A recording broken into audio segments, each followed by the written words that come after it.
I mean, certainly from the one of the things that the local ministry in Wrexham's excited about is the fact that this concert is a collaboration, a partnership with the pub down the road, the Cythera, Seven Stars in Welsh.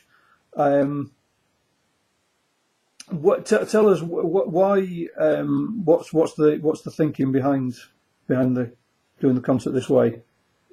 It comes from the fact that what we notice as soon as we start looking at the hymn tunes is that many of them are actually tunes from other contexts. For example, that little verse that I played on the Shorn there is a tune that's used for John Bunyan's words, "Who would true valour see?" But the tune itself is a folk tune called "A Blacksmith Courted Me."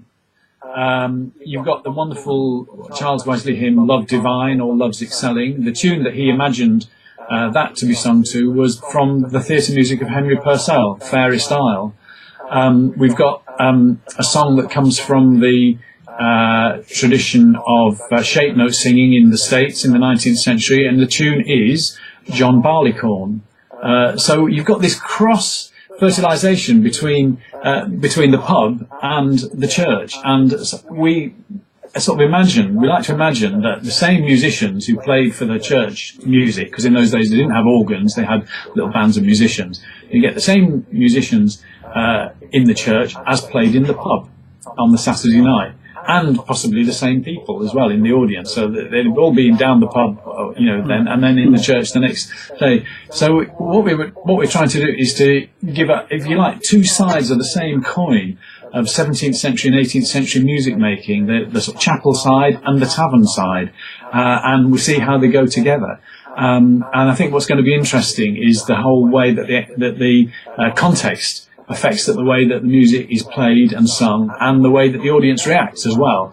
Because we know that, once everybody gets down the pub, they all open up, and we're expecting that some of our songs that we get down the pub, that we'll have people joining in the choruses and all the rest of it, because we'd like people to join in with some of the hymns in the chapel as well. We might work on that as well, get people involved.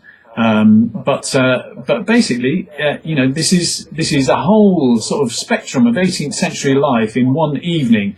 It's one concert, but it's two venues, so you get real good value for money, really. It's two concerts in one. I think it should be a great evening. I think what's going to be fascinating is to see the way that it changes from the sort of chapel, which might be slightly formal, everybody sitting in rows, and then everybody going down to Cythera and getting round and really close in with the musicians and having a good time down there in the pub.